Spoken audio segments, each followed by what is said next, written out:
RMC, midi 15h. Estelle Midi. Estelle Denis. Vous êtes sur RMC, nous sommes lundi. Et le lundi, on parle IMO, on parle rénovation. Et on parle de ça avec Laetitia Nallet, les pros de la réno, c'est tout de suite. RMC, les pros de la réno. Et on va parler immobilier aujourd'hui avec vous, Laetitia. On nous parle beaucoup de ces passoires énergétiques qui ne sont plus louables, mais en revanche, elles sont achetables et ça peut être un bon plan. Ah, justement, on va faire un sondage là sur le plateau. Qui pense que c'est une bonne idée d'acheter une habitation donc, dans un mauvais état, c'est-à-dire une passoire énergétique? Moi, parce que de toute façon, je refais toujours tout. 3. Pas mal. Ben, vous avez raison, ça peut être une bonne idée, effectivement, puisqu'une passoire thermique, c'est une habitation dans laquelle vous allez devoir faire des travaux, et même beaucoup de travaux, parce qu'elle consomme beaucoup trop. Aujourd'hui, en revanche, si vous l'achetez, ce qui est bien, c'est que ça sera en connaissance de cause. Ah oui, parce que le DPE est obligatoire. Exactement, le fameux diagnostic de performance énergétique qui classe les logements par lettres. Si la note énergétique est mauvaise, à partir de la lettre G, donc les propriétaires sont en plus tenus de faire le fameux audit énergétique qui va pointer tout ce qui consomme trop. Par exemple, sur ce papier, on va vous dire attention, les fenêtres sont très anciennes, les murs laissent l'air s'échapper, la chaudière est beaucoup trop vétuste. Avec l'audit, on va vous remettre 3 scénarios de travaux. Et ça, c'est plutôt une bonne nouvelle parce qu'avant, quand on visitait un appartement ou une maison, on disait au propriétaire ou à l'agent immobilier « Et le toit, il est comment ?» le super, toit, ça va. Nickel. On n'a jamais eu de souci avec ce toit. Alors là, en fait, non mais c'était dingue. On achetait comme ça sans savoir et après, on avait des bonnes ou des mauvaises surprises.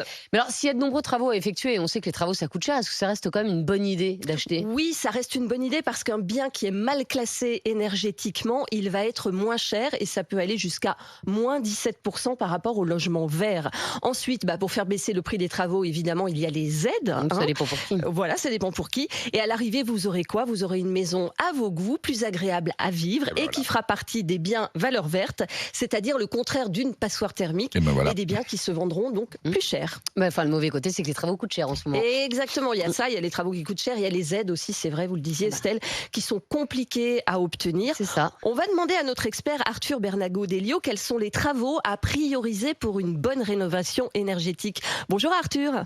Bonjour Laetitia. Alors par quoi faut-il commencer ? Alors thermiquement, il est beaucoup plus cohérent de commencer par l'enveloppe de la maison, donc l'isolation de la toiture, l'isolation des murs, le changement des fenêtres. Et ensuite seulement on s'intéresse au chauffage et à l'eau chaude sanitaire. On peut par exemple changer sa chaudière gaz ou fioul pour une pompe à chaleur ou installer des radiateurs électriques à haute performance. Et une fois que la maison est bien isolée et bien chauffée, il faudra l'équiper d'un système de ventilation.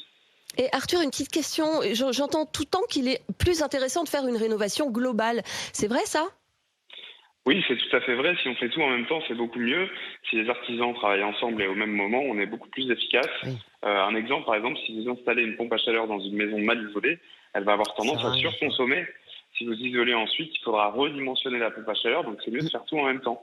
Un exemple très concret, si j'achète une passoire énergétique de 100 mètres carrés à Bordeaux, je fais tout d'un coup, l'isolation de la toiture, l'isolation des murs, la pompe à chaleur, la VMC. J'ai un chantier qui va me coûter environ 50 000 €. Je vais avoir 20 000 € d'aide si je fais tout en même temps, alors que j'en aurais eu seulement 10 000 si j'avais fait les travaux étape par étape. Ça fait quand même ça fait une sacrée différence. C'est vrai que c'est peut-être mieux donc d'envisager de faire tous les travaux d'un coup. Merci Arthur. Donc pour résumer, plus l'étiquette du DPE est mauvaise, moins le bien se vend cher.